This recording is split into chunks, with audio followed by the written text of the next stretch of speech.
Good evening, everyone. I'm Andre Plourde, and I'm Dean of the Faculty of Public Affairs here at Carleton University. I am proud to welcome you to the 20th annual Dick, Ruth, and Judy Bell Lecture. Supported through the generosity of Dr. Ruth Bell and the estate of her late husband, the Honorable Richard A. Bell, the Bell Lectures recognize the important contributions of Ruth Bell, Dick Bell, and Judy Bell to the political life of this country. Upon being conferred the degree of Doctor of Laws by Carleton University in June 1984, Richard Bell received the following citation. Throughout his career, whether as a member of Parliament or as a private citizen, whether serving on the Ontario Law Reform Commission, or when giving his advice as a member of the Board of Governors at this university, Richard Bell has shown a talent for politics in this best, necessary, and most important sense. He is one who has served his country well because of his belief in the capacity of a democracy to think.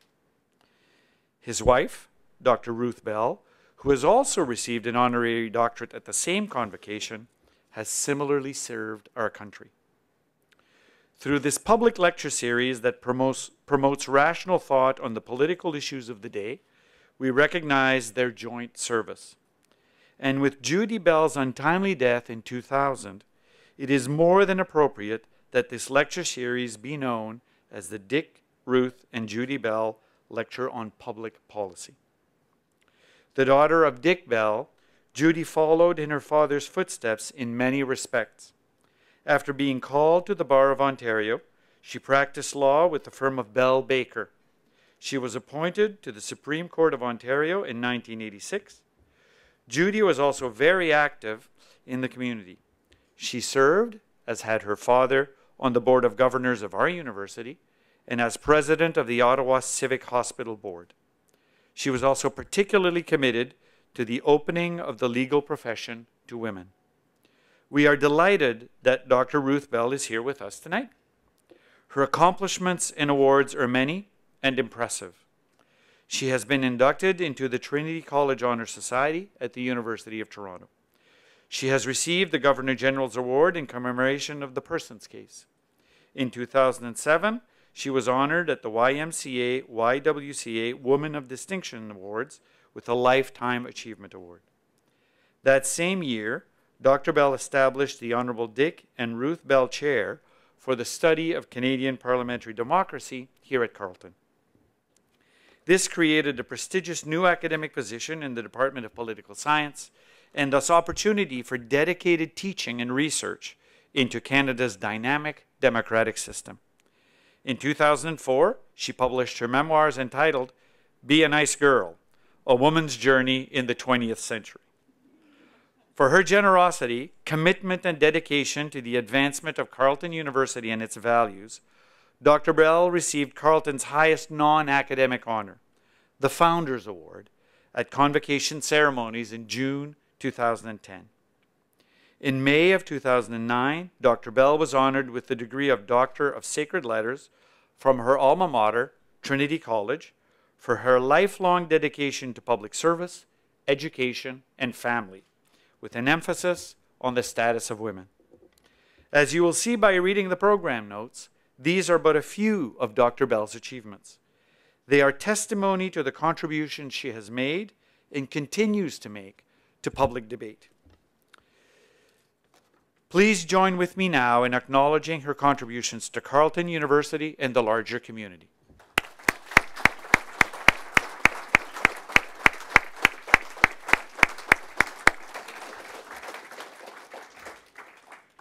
Since 1992, the Bell Lectures series has given distinguished Canadians an opportunity to speak on matters of politics and public policy. We're very privileged this evening to have as our lecturer an accomplished and internationally celebrated Canadian columnist, journalist, and author who brings with him a remarkable knowledge of Canadian political history. To introduce him, I would like to call upon Chris Dornan, Associate Dean and Director of the Arthur Kroeger College of Public Affairs. Chris.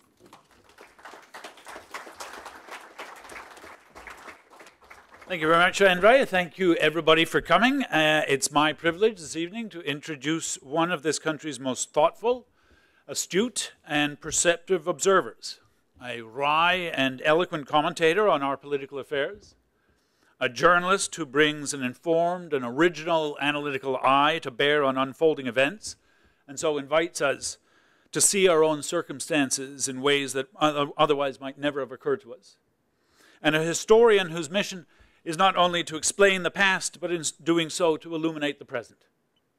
In short, Richard Gwyn is one smart customer whose singular talent is to make everyone who reads his work or follows his commentary that much smarter themselves. If democracy is one great noisy conversation about where our priorities should lie and how we wish to be governed, we should thank our lucky stars we can count Richard Gwyn's voice prominently in that conversation.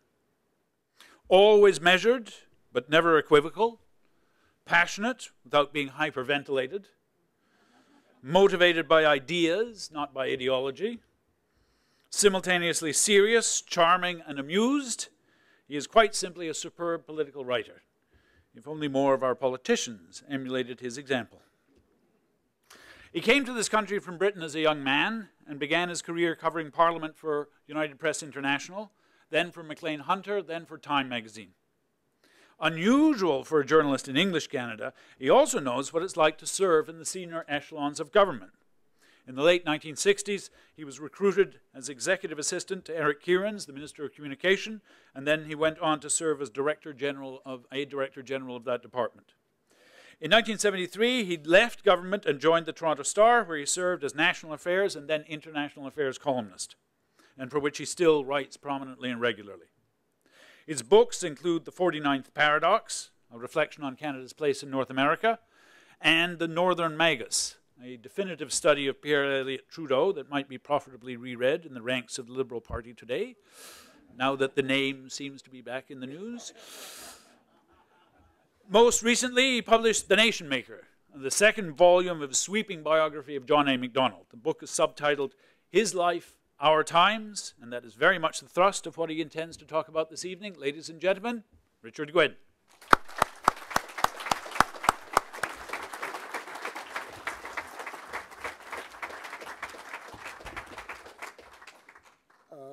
I was extraordinarily lucky listening to that encomium to Ruth Bell, because I felt so grateful to her when she invited me here. Chris issued the invitation, but it came, of course, from Ruth Bell, because I can start the evening by paying her back. I want you heard that she fought the good fight for gender equality for many, many decades, when it was really, really tough. And now I can pass back to her some information that I'm pretty sure she doesn't know, and I'd be surprised if more than one or two of you know about this fact, about our history. And this speaks directly to what Ruth Bell has devoted a major part of her life to. The first leader in the world, not the first leader in the British Empire, not the first leader in Europe, not the first leader in North America, but the first leader in the world to try to extend the vote to women was a Canadian. His name was John A. Macdonald. And for some inexplicable reason, for a century and a quarter or whatever it is, not one Canadian has been told this fact. And the only way you could find out was by reading a book, and you could go to your bookstore and get it. But I want to say, I want to read what Macdonald said, because it is astonishing. It is almost unbelievable. We're talking about 1885. There is no suffragette movement in Canada. There is scarcely one in Britain. There is one in the States because of the strength and charisma of Susan B. Anthony, but it was marginal to American politics. And this old geezer, John A. Macdonald, moves in the House of Commons legislation to extend the vote to women. He got nowhere, absolutely nowhere. But his words are incredible. He said, told MPs, this is in April 1885, with a thing called the Franchise Act, reform and also regression, because Johnny Macdonald was not a Democrat in parts of it, of the voting rules and so on. He said he had long hoped, quote, that Canada should have the honor of first placing women in the position that she is certain, after centuries of oppression, to obtain. That was a remarkable comment in 1885. Talk about women having suffered centuries of oppression.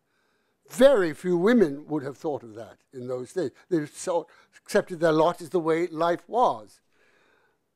And then he said that what he wanted to achieve, what he defined as inevitable, something that was going to happen anyway, 1885, quotation marks, of completely establishing her equality as a human being and as a member of society with man, end quote. Now that comment, I'm not in any way an expert on women's suffrage, but off the top of my head, and I stand to be corrected, and somebody say, well, so-and-so said it, and so-and-so said it. The only one I know who talked in those terms which are not just of the vote, which was enormously important at that time. Symbolically, the vote mattered enormously, who got it, who didn't. But the only person who talked in terms of gender equality in the 19th century was John Stuart Mill, one of the greatest minds in the 19th century. I know no other, but some expert could say, no, you've forgotten X and Y, and I fully stand that. So that tells you something about John A, because that is not the John A anybody has been told about. Basically been told about the fact that he was a very clever, charming a politician who had no ideas except gaining power and holding on to it, who was drunk and corrupt. That's basically the image that you've all been handed on John A. Macdonald. Of course, it's all correct. But there was a hell of a lot more to him. Anybody who could talk in terms of gender equality in 1885 was an extraordinary person. And he was a highly intelligent person. And I'll come back to all that. So what I'm trying to say there is mostly to repay to Ruth Bell her kindness in setting up this lecture and then inviting me to give it by saying you were fighting the good fight at the right time, and John A. Macdonald was ahead of you, but even you couldn't solve that challenge. Now, the title of this lecture, as you know, is "The Necessary Man in an Unnecessary Nation," which is kind of rude about Canada. But I'm not trying to be rude. I'm trying to be accurate. One of my premises is that one of Canada's problems in 1867 was that it was unnecessary. Most nation states, their purpose is to protect or either liberate from oppression or protect in some way a distinct ethnic minority, or to enable an ethnic minority that isn't oppressed to realize its full potential. And that's why all kinds of states that suddenly popping up on the map, and that's the definition of a nation state. It's a nation, a distinct nation, that has a state to protect it or to fulfill its abilities. That was totally untrue of Canada. But who were we protecting? A bunch of Anglo-Saxons? Well, there were lots of Anglo-Saxons south of the border. There were no shortage of Anglo-Saxons, another bunch of them on the other side of the Atlantic. We didn't need a state to protect English-speaking Canadians. Ironically, the one group in Canada you could say that Canada was necessary for was French Canadians. Had Canada been absorbed by the United States, the great losers would have been French Canadians. It's very hard to see how, with all their extraordinary determination and sense of belonging to the soil and what the power that gave them, that they could have survived within America. So curiously, the last thing you would say was the reason for Canada, which was the French Canadians, and I would never ask them to accept that proposition. But in fact, it's the one truth. But the one thing was probably 90% of you didn't matter, because you would be still here. You might be American rather than Canadian. And so that was one of the most important factors about Canada. There was no necessity for it. The second and third and fourth aspects of Canada that mattered was the most absurd, impossible, ridiculous state you could possibly have created. Go back to 1867. An American journalist, a very good one, called Horace Greeley, called Canada, when it was created in July 1, 1967, an eel skin of a settled country. And he was absolutely right. I mean, we may look big and blocky, but we're not. In real terms, everybody is huddled about an inch away from the border of the country they don't like. But that is true. That was what Canada was consisting of. A tiny line. And not only was it a tiny line, I mean, in terms of depth, it had no depth whatever. There were huge gaps in it. I mean, there's the Rockies, which nobody could cross. You've created a country where part of it is unreachable. And I'll come back to that in a moment, just how unreachable it was. And then there's another part is untouchable, or at least uncrossable virtually, which is the Precambrian Shield across northern Ontario. The Americans, luckily, below their side of the Great Lakes, there's almost no Precambrian Shield. And that was why they could easily settle there west. For us, we had to have a whole massive government project to get one single Canadian across the Precambrian Shield to the prairies. I mean, it was all totally ridiculous. It could not work as a country. The Times of London, which was then by far and away the best paper in the world, said that Canada lacked the body, the vital organs, the circulation, and the muscular force that are to give adequate power to these widespread limbs. The New York Times said, when the experiment of the Dominion shall have failed, as failed it must, a process of peaceful absorption will give Canada a proper place in the great North American Republic. You would find it very hard to find a single informed observer, I'm not here talking about somebody hostile to Canada, but in either Britain or the United States, that believed Canada had any chance of surviving. And they were absolutely right. Objectively, all the lines of force, of communications, of transportation, of economics, of commerce, etc., etc., etc., culture too, went north-south.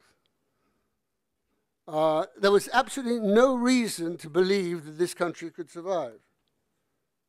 The most relevant, the most perceptive comment, or not the most perceptive, the most telling comment, was made by a man called Lord Monck, who was Governor General at the time of Confederation, during the run-up and the achievement of Confederation. He was a very decent man. He was very popular. He played a very important part in the achievement of Confederation. And he was very, as I say, he was very popular. He retired soon after Confederation, went home, and then went into the House of Lords to give a speech. And this was a man who liked Canada and was liked by Canadians. And he said this in his speech in the House of Lords, late in 67. It was in the interests of the mother country that Canada should be taught to look forward to independence, end quote.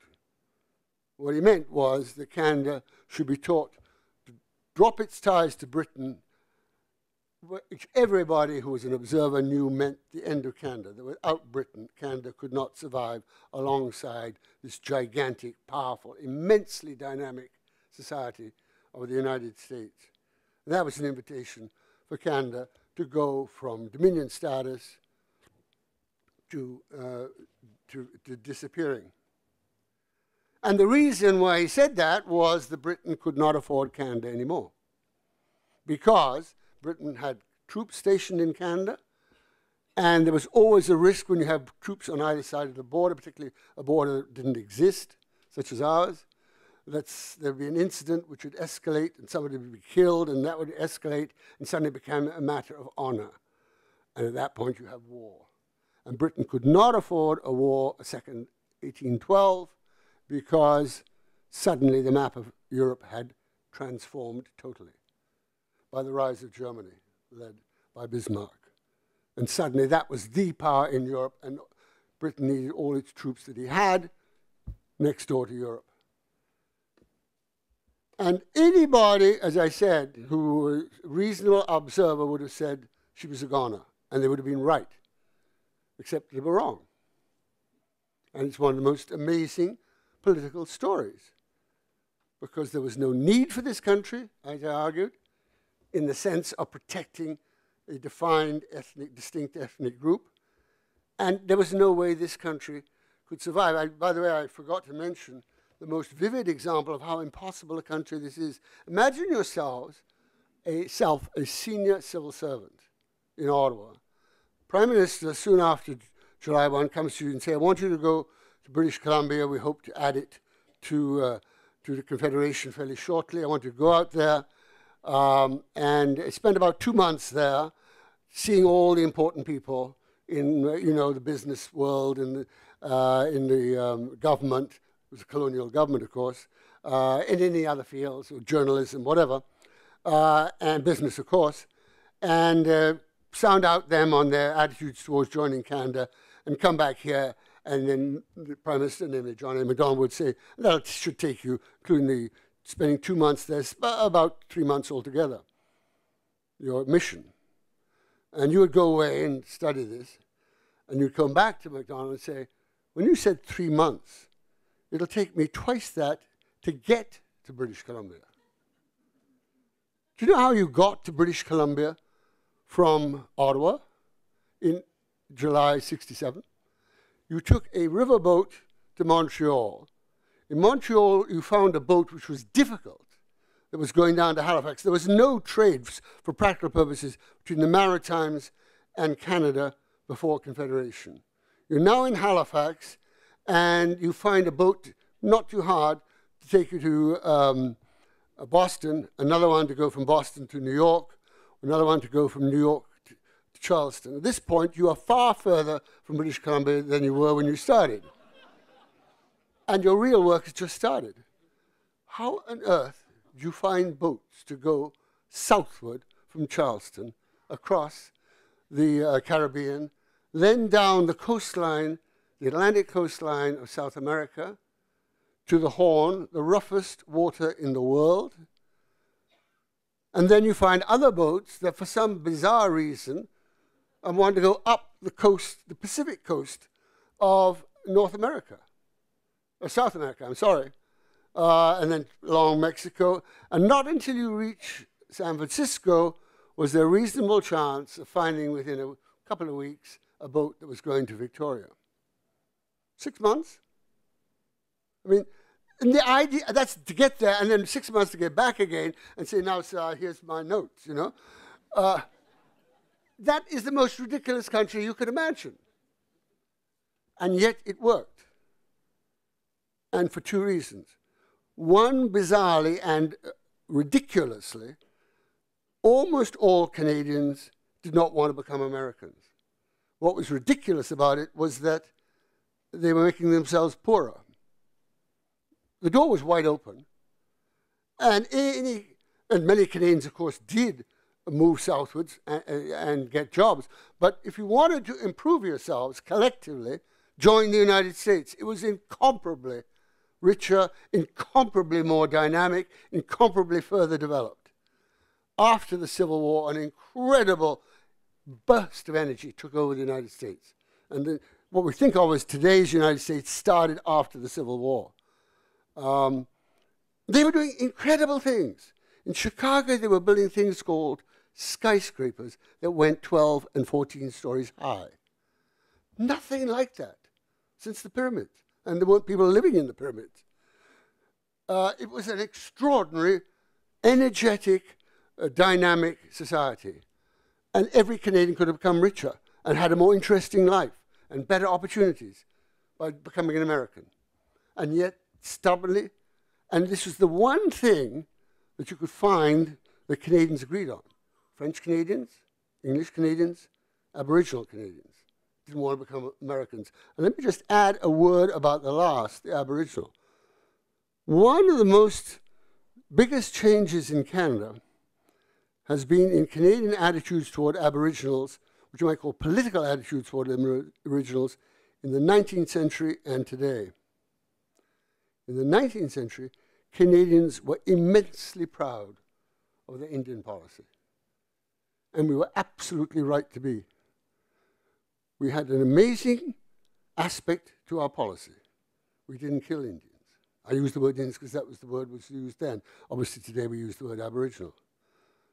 And we did a whole lot more, which I'll mention later. But south of the border, 45,000 were killed. Most of them deliberately by settlers stirring up the Indians till the Indians attacked isolated cabins, and in came the cavalry and wiped them out. And that did not happen here. And the second thing about Indian policy in the 19th century, couldn't happen here today either way, but it's not remarked on. There have been several movements of population north and south. In the 18th century, of course, the Loyalists came north. And that was about it, of big movements of people coming northwards, with one exception, Aboriginals. A large number of Aboriginals came north, across what they called the medicine line. And that is not accidental, that term, the medicine line, because that means a healing. They were expecting more than they got, of course, but there was that attitude by Canadians of pride in the Indian policy and of an expectation by Indians they would be well treated, honestly treated. Unfortunately, of course, we all know our great shame and our great sense of guilt as a people is our Aboriginal people. But that's a different story. The second reason that the impossible happened, that an unnecessary country made itself necessary, was, of course, this guy. And my basic thesis can be stated very simply. No Macdonald, no Canadian. Not one of you would be Canadian. There would be no country called Canada. We were extraordinarily lucky. And I think, sadly, and I would say foolishly, we have neglected to use Macdonald as someone who made a huge contribution to this country, because either I'm right that no Macdonald, no Canada, or I'm wrong, but while I can't prove it, it's not a mathematical equation, the evidence is overwhelming. And we haven't made use of Macdonald in terms of our national character or our national purpose. First thing about Macdonald I've just already used, which was that he would be so extraordinarily far-sighted as to advocate votes for women in 1885, which is about 30 years before they happened in this country. And they only happened even that early because of the war and the role of nurses and high regard for their contribution in the First World War. He was highly intelligent. The best measure of that is his time with Benjamin Disraeli, who was, of course, his great hero.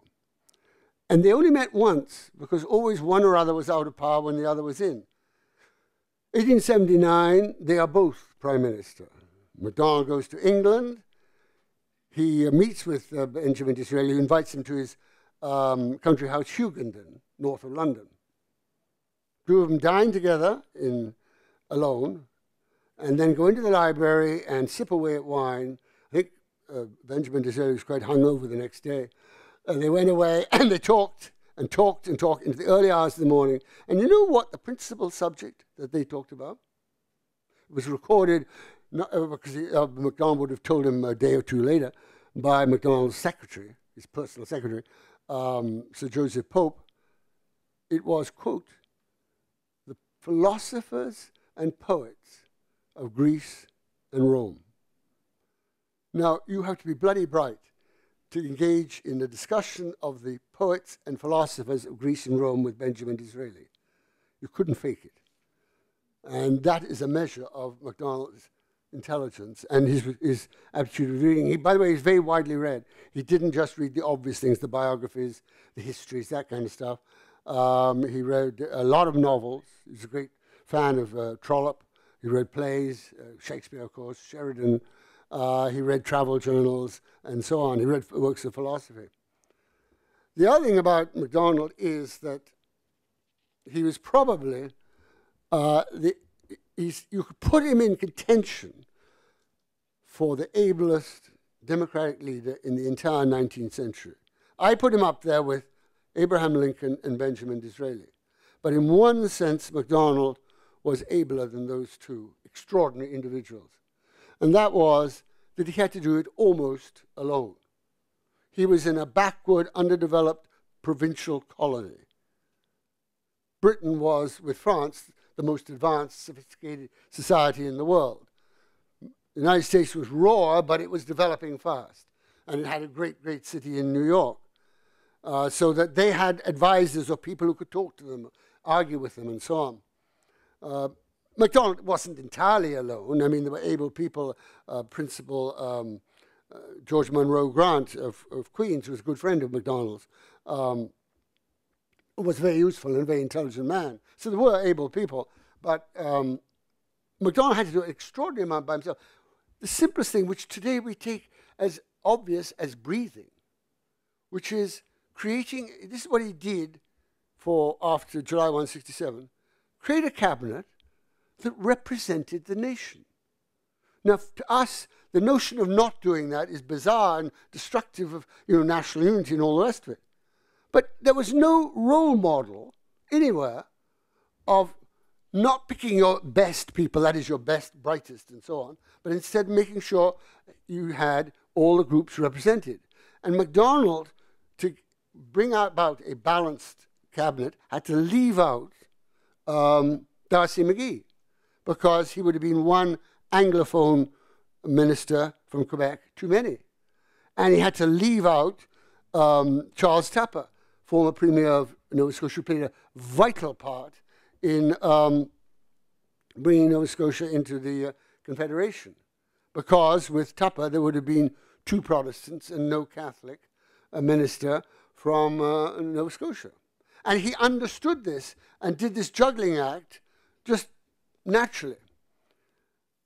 British historians always write that the first modern election under the British system was in 78, 79, when William Gladstone, the Liberal leader, then in opposition, staged a remarkable campaign called the Midlothian campaign, which is a Scottish constituency, where it's a very important by-election.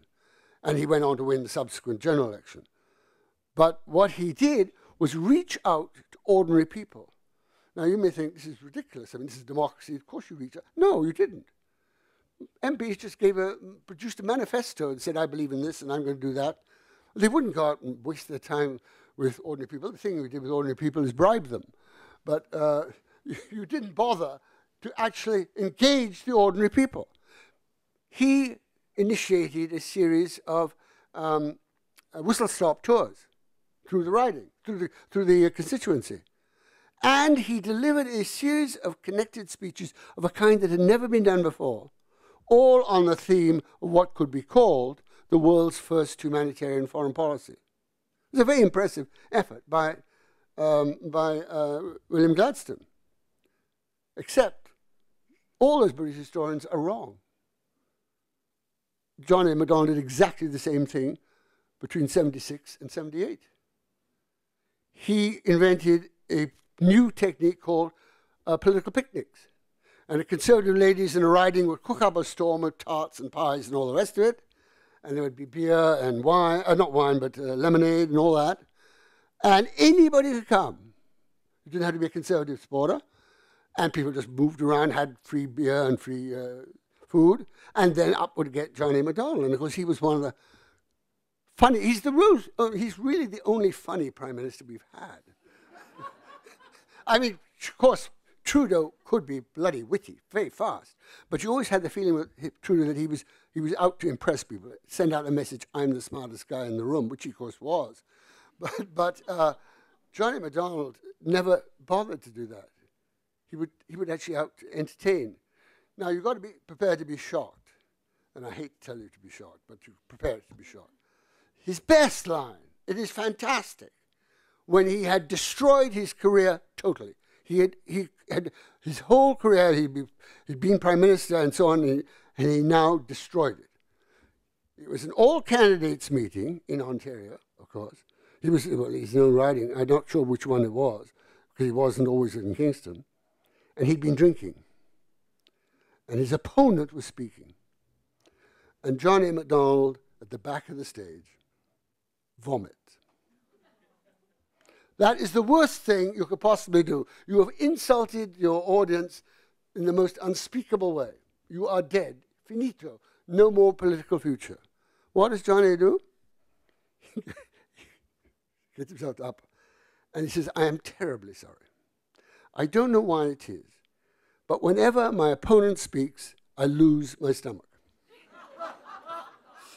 You see, he's got all of you, he's sucked all of you in. He would have said it much better, but you couldn't help it. Once you've laughed at him, you're his. You're putty. He was really fast and really clever. And the other one I love, by the way, it wasn't a political one, but he made one trip west, and he was in Regina, and he was at a reception, and a visiting Belgian bishop, presumably visiting, Belgian activities in Saskatchewan. It wasn't called Saskatchewan, it was the Northwest Territories, it doesn't matter. And the bishop came up to him and said, Mr. Prime Minister, blah, blah, blah, blah, blah, blah. He says, one thing I don't understand, why is that man there wearing a skirt? And Macdonald looks over and sees someone wearing a Scottish kilt.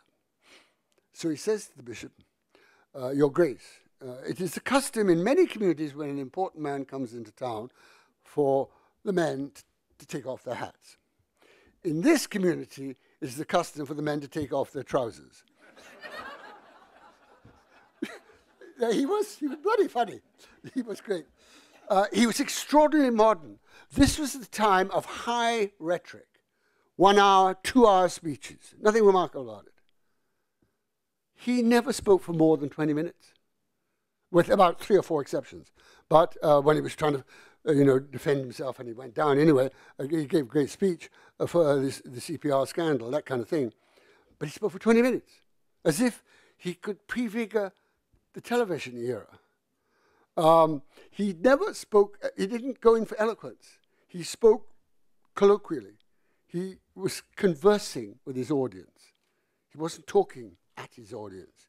He conversed with them. He loved being heckled. He would prod people he guessed were liberals until they denounced him in some way, and then he would, and he was so clever in his replies, and this was even more true in the House of Commons. He loved being heckled, he loved being interrupted, but he never humiliated the opponent. He worked to get his opponent laughing at himself. They were all, of course, in those days, himself. He understood human nature extraordinarily well. It has to be said he understood the bad side of human nature, the human frailties and foolishnesses and flaws better than the human idealism and so on. But he certainly understood human nature extremely well. And he regarded politics as an exercise in dealing with people, getting them to do what you want. He understood how to push people's buttons in a brilliant way. I'll give you one example, which is almost beautiful. He was responsible for the most, because of the Riel execution. I mean, that's a major factor in anybody's assessment of his life. The tragedy is that Macdonald understood and was more sympathetic to Native people than any other leader of his time, any other leader before him, and any other leader that I know of until we come down to our own time, to Jean Chrétien and Paul Martin Jr. But he understood and cared about Native people. And he then, this is a measure of his understanding of how to use people. He brought in a legislation, the same time he was going with the 1885 Franchise Act, to grant the vote to Native people. They had to own property. That was the requirement for everyone. It would have been the requirement for women, no different. Without losing any of their special provisions.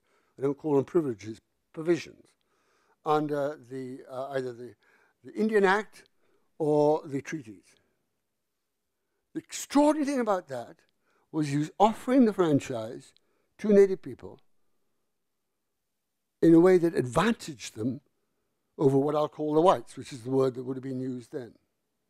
Because imagine an Indian and a white man go to the ballot box, and they both vote. On the way out, the white man turns to the Indian and says, you know, you just voted in a voting booth that my taxes paid for, and you didn't pay anything for.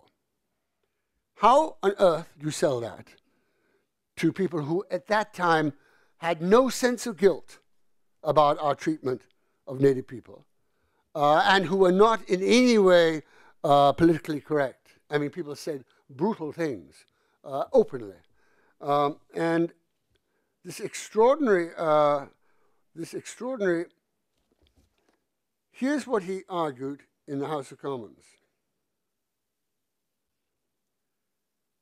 He pointed out, this was in May 1885, that the runaway slaves who had come to Canada by the Underground Railway and who were, although, quotation marks, although unaccustomed to freedom, and of course slaves had no freedom at all, that is to say they had no experience of politics in even the most limited sense of being able to influence a decision or whatever. They had got the vote soon after they came to Canada, and no one had objected. And then he went on. In contrast, the Indians, who had formerly owned the whole of this country, were prevented from sitting in the House and from voting for men to represent their interests here. Now put yourself in the position of an ordinary MP at that time, who did not believe for 1 second that Indians should get the vote. People would say they're savages, they're barbaric, they're unchristian. It's an insult to free white men. I'm paraphrasing the words of one opposition member. It's an insult to free white men to put them on the same level as savage and barbaric Indians. That would be the mood, including of Conservative MPs, most of them. How do you get them to agree? Well, you say, why should black slaves have the vote and not Indians who live here and who own the land? And his saying own the land was a very major statement, because a lot of people argued that Indians did not own the land because Indians did not have a sense of private property, except, of course, in terms of horses and a few things like that. But and he got it through. It's almost a work of genius. He did the same thing later on when in the end of the 80s there was terrible division over sectarian divisions and really bitter French-English and Catholic-Protestant hatreds. There's no other word, hatreds. And there was a real attempt to roll back bilingualism in the West, which Macdonald had granted. And Macdonald pointed out, in defense of why bilingualism should be preserved to the extent it was possible, it wasn't comprehensive bilingualism by any means, but it was symbolic bilingualism, that the first legislature of Upper Canada, back in 1793, a bunch of mostly British people, British officers and so on, had met in a town called Newark, which is today, of course, Niagara-on-the-Lake, in what was, there was no legislature, but in a barn or whatever. And they had discussed how they were going to structure the operations of the Upper Canada legislature, which is, of course, Ontario today. And somebody pointed out that close to Windsor, in what is today Essex County, were several hundred French Canadians who had kind of been left behind after the conquest of Quebec. They had been out there on the edge, the leading edge of the French Empire. And they discussed it. And Macdonald said they agreed that all the decisions of the legislature, all the acts and the regulations and so on, should be printed in both languages for a few hundred French-speaking people down there in Essex County. So if they had done that, how could we not do that for many, many more French-speaking people in the West? Brilliant. I mean, you are appealing to people's better nature. But you're not putting them in a corner, you're not criticizing them, but you're saying that standard which was met in terms of runaway slaves, that standard which was met by the earliest legislature of Upper Canada, why shouldn't we do it today? And he didn't succeed in the second one. He did succeed in the first one. He got that second one being in the West. He suffered a loss. Canada suffered a loss, but he, in terms of the Indian votes, he did get it through. It was an amazing, amazing, almost unbelievable political achievement. Unfortunately, when the government changed, that is when Laurier came in, he abolished it. And I think that was a very bad, unhappy setback, and it was not reinstated. That is, Indians could have the vote, Aboriginals could have the vote, while retaining their privileges under the special provisions under the treaties in the Indian Act until 1960 by John Diefenbaker. But it was an amazing accomplishment. I could go on, of course, at great length about John A. Macdonald. He is a remarkable character. He had, of course, big flaws, and he made some horrendous mistakes. The worst one, of course, was of course, Louis Riel. And it's done great damage to his reputation. One thing I think is very unfortunate is that, I won't go into it, but Macdonald's views about Indians were so advanced, far more advanced than anybody else in his time.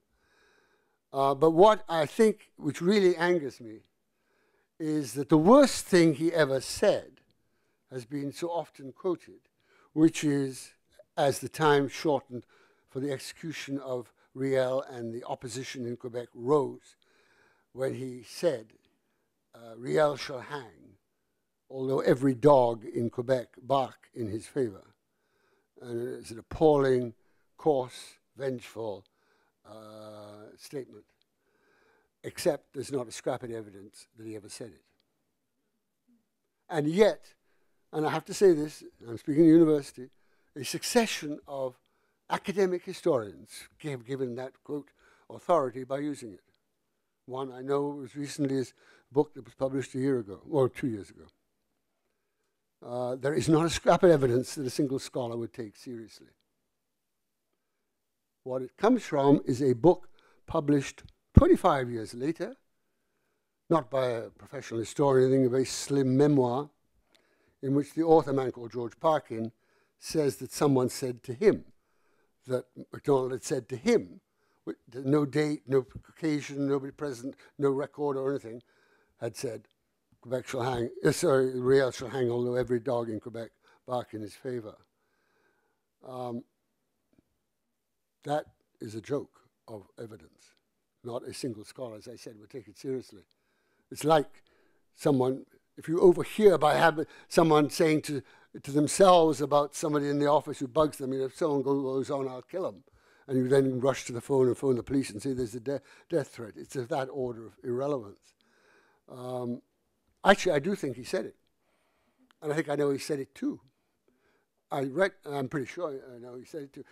He said it to George Monroe Grant, who was a good friend of his. And George Monroe Grant had made a series of public speeches arguing that Riel should not be hung because his crime, or what do you want to call it, his offenses, his offenses were political, not criminal, and therefore should be dealt politically, and then you could make a judgment of the damage to the country of carrying out the sentence versus, rather than the strict thing of the law.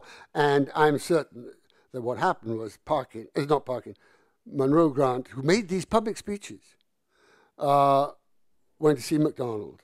He would have got to see Macdonald very easily. And Macdonald heard him out of his argument that it was a political offense, not a criminal offense, a legal offense. And Macdonald lost his temper because he knew Monroe Grant was right, but it was too late. By that time, had he invented some reason to say we can't hang Riel because he's insane, Ontario would have exploded with wild rage on the grounds that the only reason that Riel was being commuted was because he was French-Canadian. And it would have been, he was trapped. But the one thing he never did was said that in public, and so it had no meaning, no political meaning. But my thesis remains exactly the same, that we were extraordinarily lucky to have him. If we hadn't had him, you would not be Canadians. There would be no such thing as Canada. Maybe it might have might have lingered on as sort of an equivalent to New England or something like that, but it wouldn't have lasted. That is within the American framework. And what he did was win time for a country that was so improbable and so absurd that it was bound to fail, not to fail, to become a country, start to become a country. His objective was always that Canada needed time to harden from gristle to bone. And that's what he did. He gave Canada 25 years, 67 to 91 when he died. And he died after an election, which I think was one of the most important in Canadian history, the 1891 election. The issue was reciprocity. That doesn't matter as such, free trade that is. Macdonald opposed it and argued that that would lead to takeover, would lead to absorption into the United States. And that's when he made that declaration, British subject I was born, British subject I will die. And that was the only way a Canadian could say, I'm a Canadian in those days. There was no such thing as the word Canadian. I mean, it existed, but you weren't a Canadian, you were a British subject. That was your status. And it's one of the most powerful, I think the most powerful, most effective poster there's ever been in Canadian politics. The first one, and the most effective. That one, I don't know if you remember it, but it's of the three slogans, the old man, the old policy, the old man, old policy. Yeah, it's old flag. Interesting enough, it's not the old flag. The old flag was the Union Jack. It wasn't the Union Jack. It was the Red Ensign, which was becoming a Canadian national flag.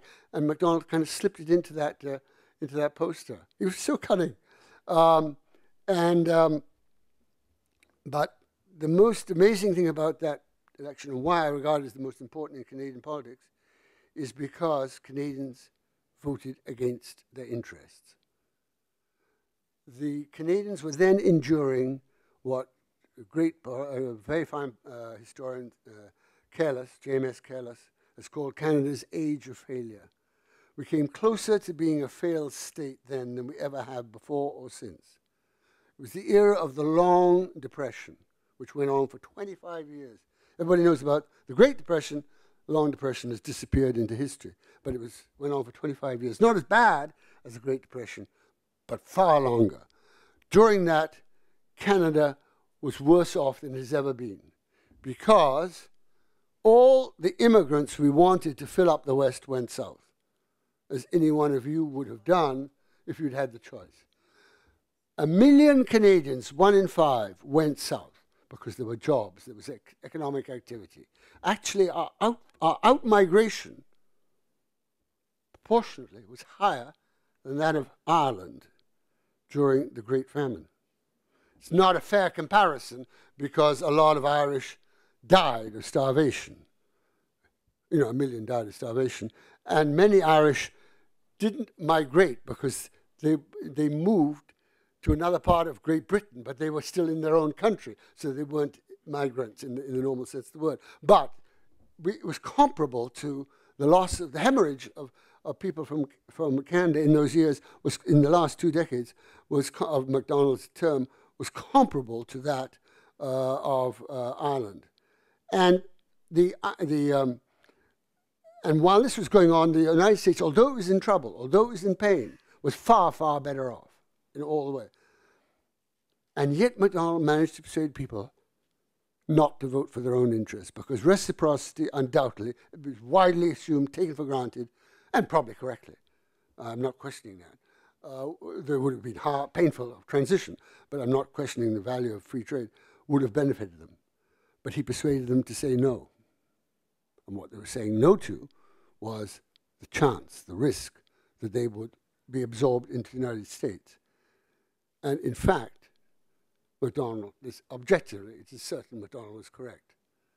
The person best informed on the subject in North America the President of the United States, an otherwise unexceptional man called Benjamin Harrison, told his Secretary of State that he could not see how free trade by Canada, this fragile small economy, to the booming United States would not lead to economic union, and how economic union would not lead to political union. I think there's no doubt, whatever, that Macdonald was right. And he managed to persuade Canadians to vote against their own pockets, which is almost impossible. I mean, basically each election is decided with whether people feel they're better off than they were 4 years earlier. And Canadians were much worse off than they were 4 years, and indeed 8 years. That was his great achievement. And then he died. The slogan, "You'll never die, John A," was actually wrong. But so what I've tried to convey is we were lucky, and we haven't made sufficient use of him. And the rest is up to you. Thank you very much.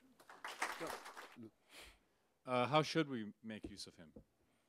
How should we use him? Celebrate him. Not be afraid to celebrate him. Be ready to accept that he was the founder of Canada, the founding father.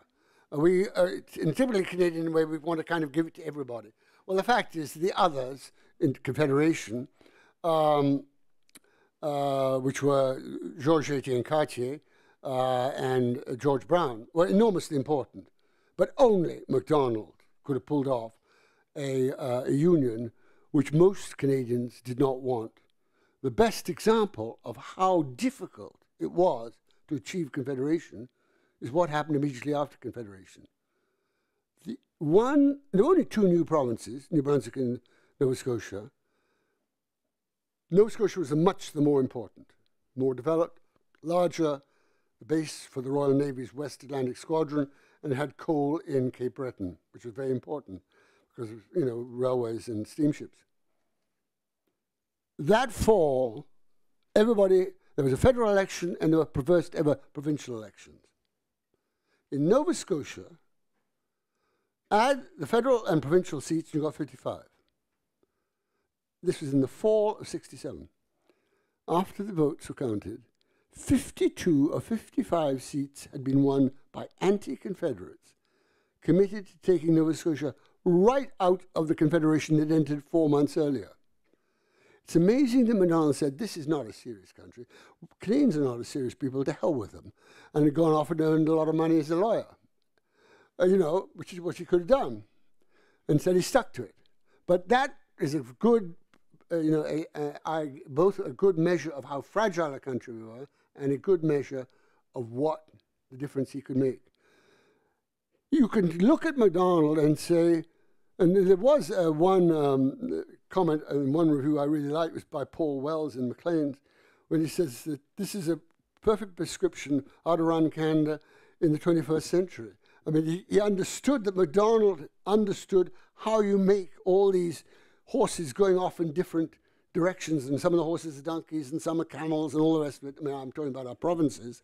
And he somehow got them all marching in the same direction. And lastly, he did something very un-Canadian. He did things that were daring. This transcontinental railway was the most economically and financially ridiculous project ever conceived by man. You were going to build a railway over 2,000 miles to serve a market in British Columbia of 25,000 people. Any railway long with it's impossible. By the way, eventually 7 railways were built in North America, 5 American, 2 Canadian, everyone went bankrupt but 1, CPR. But I mean, that was unbelievably bold. His concept for the Northwest Mounted Police was as bold. I mean, not as bold, but it was incredibly bold. There had been nothing like it in North America. His original design for the Northwest Mounted Police was what he called a commingling of the races, one of the tragedies that never happened. He wanted French, English, Métis, native Indians in the Northwest Mounted Police. And Riel's uprising wasn't a rebellion because Canada wasn't the government of the West then, the first one in '69. It's a great tragedy that that made that impossible, politically impossible. But it was a brilliant concept, and the fact is that the Northwest Mounted Police was astonishing. If you want to see peace, order, and good government realized, it was what the Northwest Mounted Police did in the West, at least for 10 years, till the second rebellion. But they wiped out the liquor trade, which was devastating, just totally destructive. Untrammeled south of the border, wiped out north of the border. Tremendous, contribution to Native people. And for almost a decade, and Americans could not believe this, almost every single person arrested by the Mounties for offenses against either, on the one hand, by Indians against whites or by whites against Indians, was a white against an Indian. And these are people who committed violence, maybe committed murder, rape, whatever it was, theft, all whites. In the United States, there was no point in taking a white to court. No jury would convict him. It was the rule of the gun. In Canada, it was the rule of the law. And that is peace, order, and good government realized. So there was a daring in the man that we miss. Thank you. Yes. You're clearly presenting a very favorable case for John A. Macdonald. And maybe you can clarify something that I may have misunderstood in history. I had the impression that he had done quite a bit of work for railway companies as a lawyer and so on before, or in the years leading up to his enthusiasm for Confederation. And it seemed that the railways were a very large beneficiary of his policies. So maybe you could clarify that point. Well, the answer is no. He had no activities with railways. He didn't even own railway shares. The term conflict of interest did not exist then. Georges-Étienne Cartier was for 15 or 20 years chief counsel of the Grand Trunk, Canada's largest railway. It's not to say that Macdonald didn't favor railways, but not before Confederation. He wanted a transcontinental railway, and he was certainly kind to them. Was the price worth it? I think it was, because I'm quite certain that if there had been no transcontinental railway, the West would have gone. I mean, the Americans wanted to build, they had a railway, the Northern Pacific, running close to the border. They wanted to run up feeder lines. And all of the grain, all of the produce of the West would have gone, the West, by the West I mean the prairies, of course, would have gone south. And I think it would have been the whole West would have been lost without that railway. And I'm sure that if the West was lost, Canada was lost, because we didn't make sense.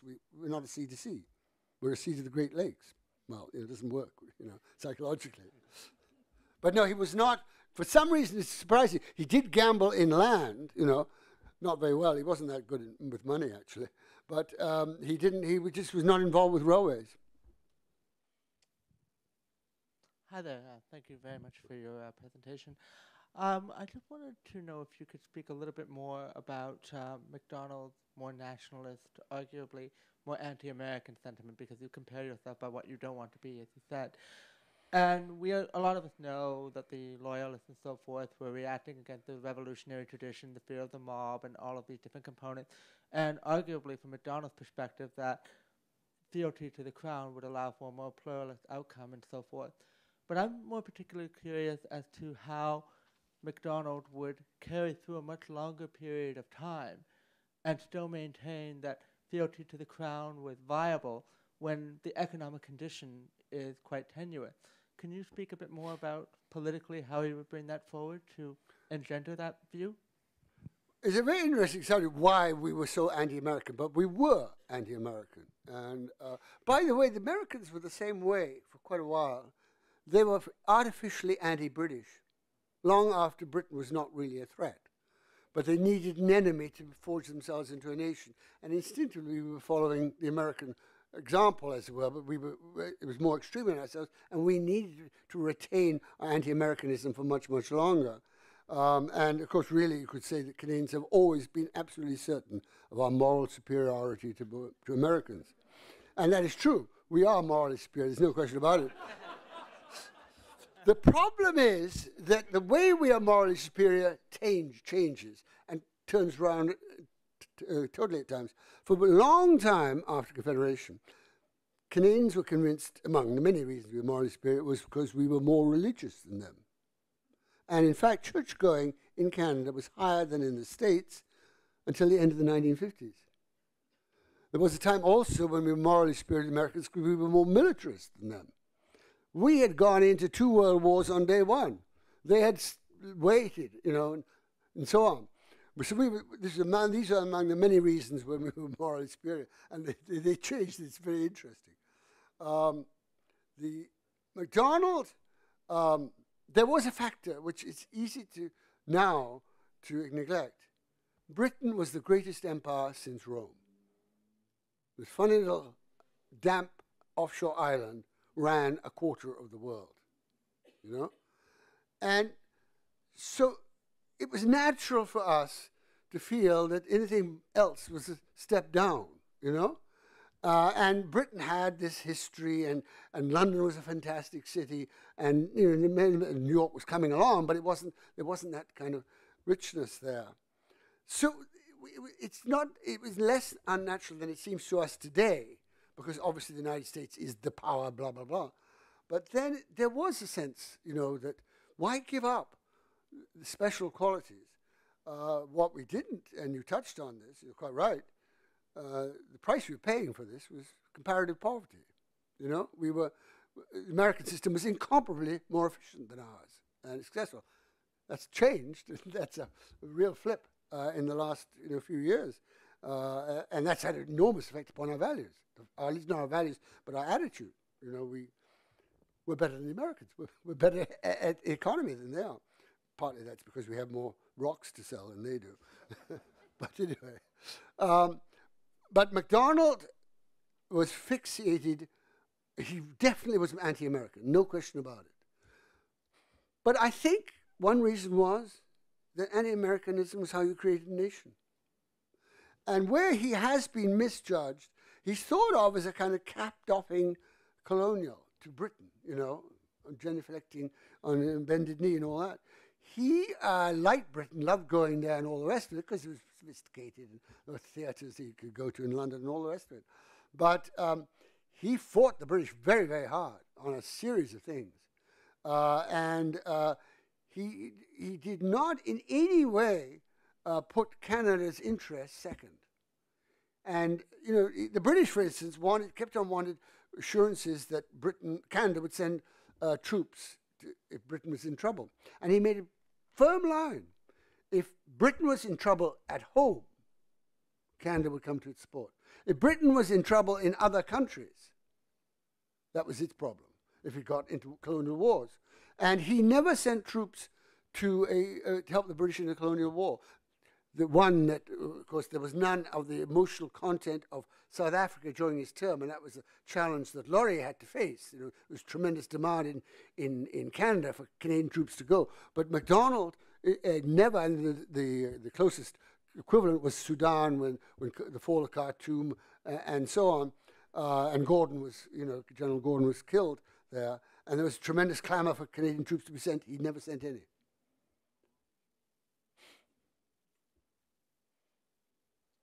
Sorry, ma'am. Oh, not at all. Don't call me ma'am. Makes me feel rather old. Thank you. Thank you for your presentation as well. It was quite illuminating.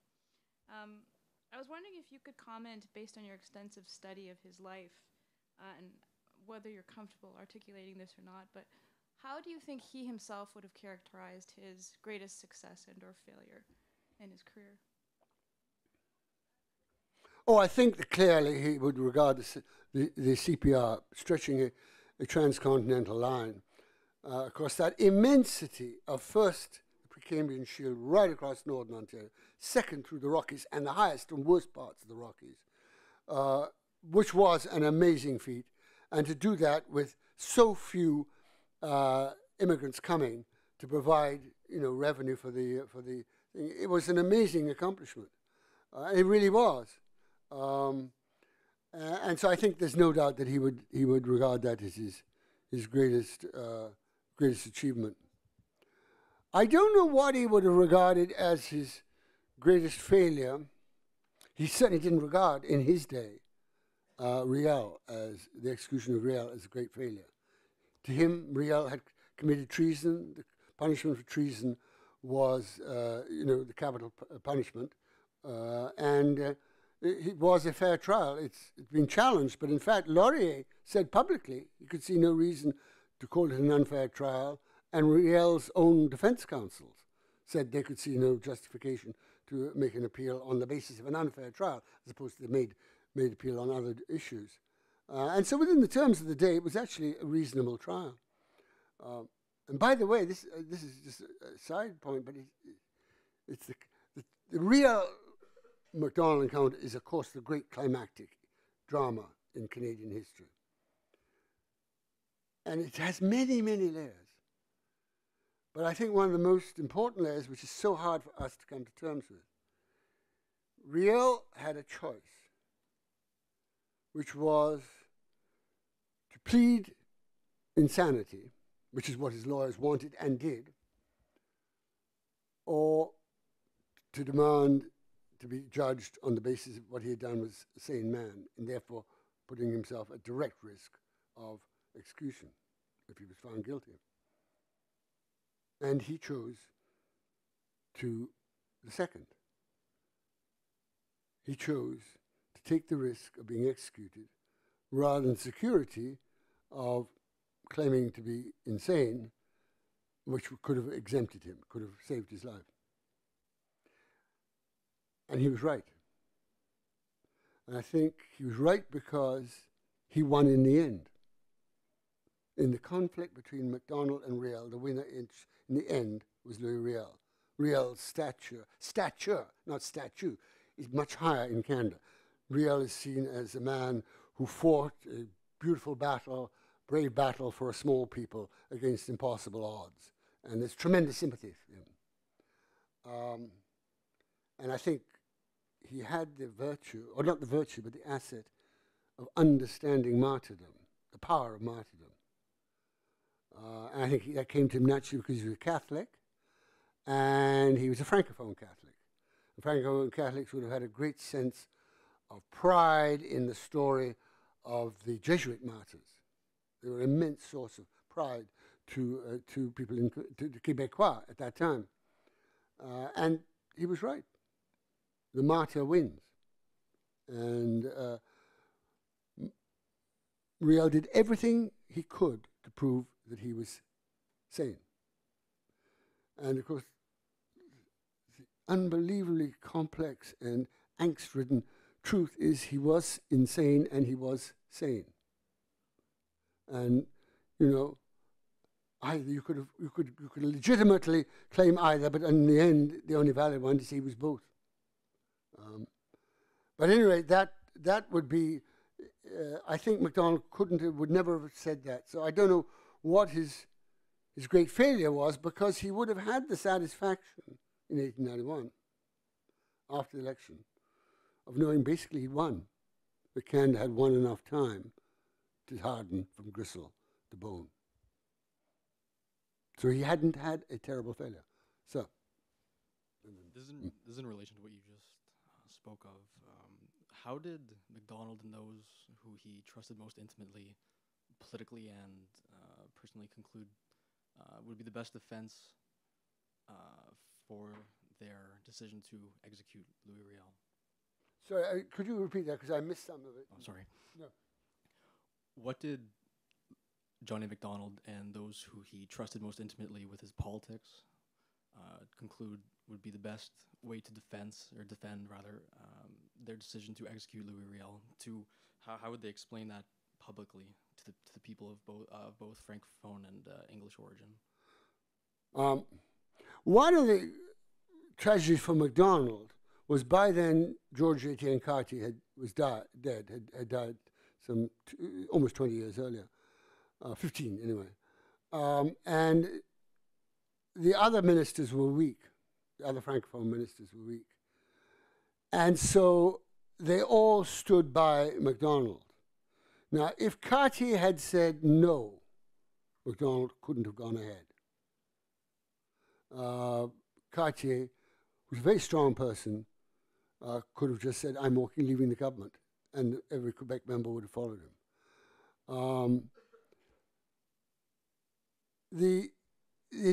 But there always was a problem. English press, that is in particularly Ontario press, didn't actually respond to the issue and didn't clamour for Riel's execution.